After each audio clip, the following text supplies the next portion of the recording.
केंद्रीय मंत्री कैलाश चौधरी लगातार दौरे पर हैं। किस तरीके से, क्योंकि 8 महीने बाद ही राजस्थान में चुनाव है, सर कैसे देखते हैं केंद्र सरकार की उपलब्धियों को? आप लगातार अपने इलाके में, अपने क्षेत्र में पहुंचा रहे हैं, पूरे देश में भ्रमण भी कर रहे हैं, कैसा लगता है राजस्थान में चुनाव है 8 महीने बाद? ऐसा एक प्रधानमंत्री आदरणीय नरेंद्र मोदी जी का लक्ष्य है कि 2047 के अंदर भारत विकसित राष्ट्र बने और इसके लिए ग्रामीण क्षेत्र का विकास हो, किसानों का कल्याण हो, गरीब कल्याण की योजना बने और उस पर काम किया जा रहा है। इंफ्रास्ट्रक्चर की दृष्टि से भी भारत में लगातार काम किया जा रहा है। देश आगे बढ़ रहा है। लेकिन जहां मैं राजस्थान की ओर देखता हूं तो राजस्थान में जो कांग्रेस की सरकार है, अशोक जी गहलोत की सरकार है, वो इस तरह से लग रहा है कि यहाँ पर जैसे जंगल राज है। यहाँ तुष्टीकरण की नीति के तहत काम हो रहा है, भ्रष्टाचार का आलम है, भू माफिया, बजरी माफिया सरकार चला रहे हैं। विधायक जो इनके हैं या इनके जो भी प्रत्याशी रहे वो मिनी मुख्यमंत्री बन के घूम रहे हैं और बहन बेटियों पे अत्याचार हो रहा है। बलात्कार की घटनाओं में आज राजस्थान 1 नंबर पे पहुंचा।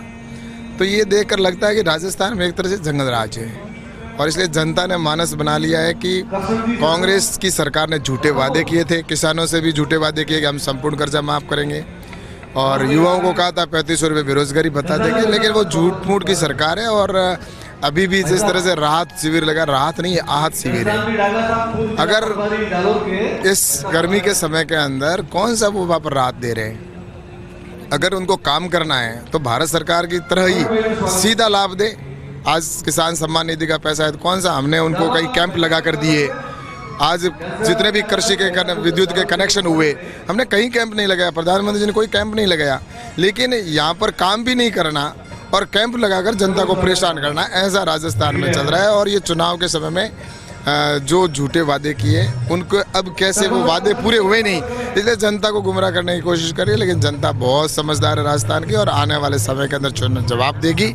और इन्होंने जिस तरह से राजस्थान को जंगल राज बनाया है तो आप देख लीजिए, क्योंकि इनकी आपस की फूट की वजह से, लड़ाई की वजह से राजस्थान की जनता को भगवान पे भरोसे छोड़ा।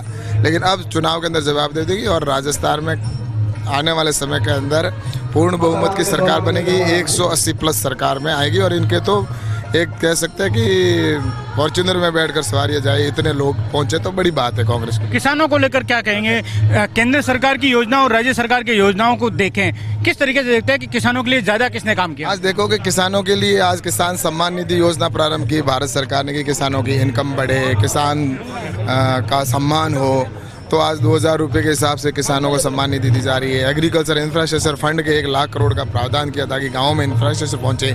10,000 FPO बनाए जा रहे हैं कि गांव के अंदर ही खुद किसान सॉर्टिंग ग्रेडिंग की यूनिट लगाए, प्रोसेसिंग यूनिट लगाकर खुद वैल्यू एडिशन करके बेचे।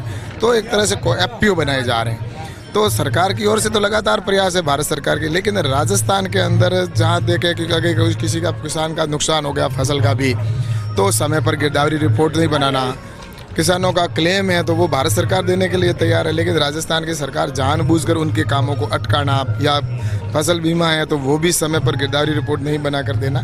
तो ये सारी चीज़ें देखते हैं तो लगता है कि राजस्थान के अंदर तो बाजरा था जो खरीद का विषय था, बाजरा भी नहीं खरीदा इन्होंने और भारत सरकार खरीदने के लिए तैयार थी। लेकिन राजस्थान के अंदर तो किसानों से इन्होंने वादा भी किया कि हम संपूर्ण कर्जा माफ़ करेंगे और 10 दिन में कर लेंगे।